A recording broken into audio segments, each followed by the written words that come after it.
الحمد لله رب العالمين والصلاة والسلام على رسوله الأمين اما بعد.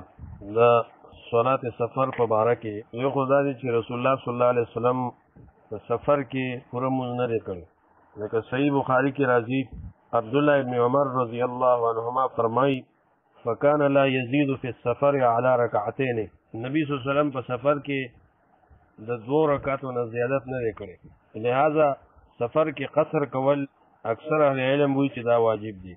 اوس مسافت د سفر د څومره مسافت کې به قصر کیږي، نو بعض اهل علم 48 میله وایي او امام ابو حنیفه رحمه الله نه نقل دي چې د 3 ورځو په مسافت باندې چې سړی وځي نو قصر به کوي.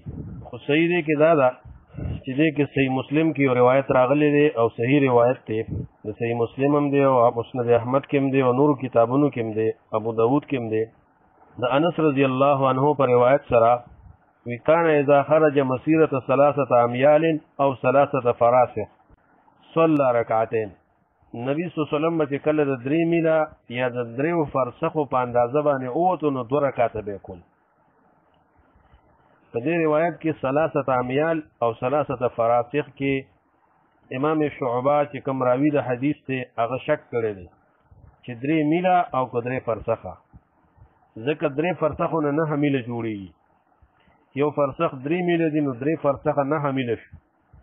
د دې وجه نه محدثینو عام طور سره علماو د 3 فرسخو دا خبره د 9 میلو احوته ګرځولې ده چې دې کې احتیاط ډیر دی او دا 3 فرسخه چې دي دا صحیح دي.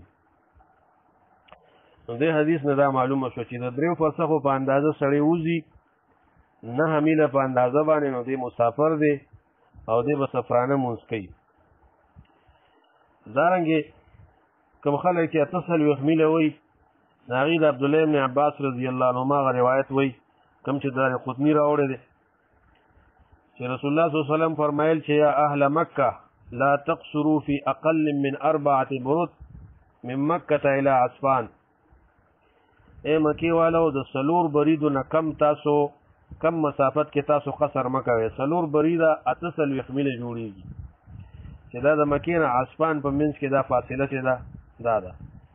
خدا حدیث مرفوعا ثابت نه دی بلکې موقوف دی.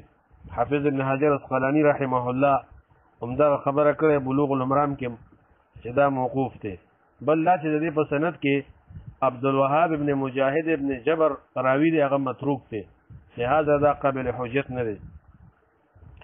او بل کوم یو روایت کې مصنف د ابن ابي شيبه راوړی دی د ابو سعید خدری په روایت سره چې کان اذا سافر فرسخا يقصر الصلاه، چې د یو فرسخ په اندازه باندې به ووتو نو قصر به کو په مانځه کې. نو دغه روایت هم سندن کمزور دی. ابو هارون العبدي پکې دی، عمر ابن جوین او حافظ ابن حجر اسقلانی رحمه الله تقریب التهذیب کې وایي چې دا متروک دی، لہذا دا قابل حجت نه دی. نو دینا صحیح روایت د ټولو نه دغه دی چې 9 میله په اندازه باندې سړی وځي نو بس دا مسافر دی او دې سفرانه مونځ کولی شي. دارنګې چې یو سړی په یو ځای کې متردد وي چې نن به ځم او سبا به ځم پته نه لګي، نیت د اقامت یې نه وي، نو دې راجع قول پکې دا دی صحیح چې دې همیشه قصر بیا کولی شي کمې پورې چې دې واپس شوي نه. شیخ الاسلام ابن تیمیه هم دا خبره کوي او امام ترمذی وایي چې د اهل علم اجماع ده په دې خبره باندې چې کومه پر انسان د اقامت نیت نه کړي نه هغه قصر کولی شي، خو که په دې کې کلونه ولې تیر نشي. جامع ترمذی کې دا خبره راوړې ده. او بل دا چې نبی صلی الله علیه وسلم د حالت د تردد د پاسه تعین نه دی کړی. نبی صلی الله علیه وسلم چې کله مکه فتح کړه نور له ورځې هلته قیام کړی دی، نور له ورځې هلته رسول الله قصر کړی دی. عبدالله ابن عباس رضی الله تعالی عنهما هغه چې فرمایي چې فاقمنا 19 قصرنا وان زدنا اتممنا. دا عبدالله ابن عباس خپل اجتهاد او قول دی. نبی صلی الله علیه وسلم چې څومره وخت په سفر کې تیر کړی دی نو نبی صلی الله علیه وسلم قصر کړی دی. لکه تبوک کې نبی صلی الله علیه وسلم 6 ورځې قیام کړی دی او یقصر الصلاه. دا روایت رواه الغلیل کې البانی صاحب صحیح کړی دی، ابو داود کې راغلی دی چې نبی علیہ السلام په تبوک کې 6 ورځې قیام کړی دی او په هغې کې قصر کړی دی. نو وان زدنا اتممنا دا د عبدالله ابن عباس رضی الله عنهما خبره، ځکه چې نبی صلی الله علیه وسلم څونه موده سفر کې وخت تیر کړی دی نو هغه قصر کړی دی.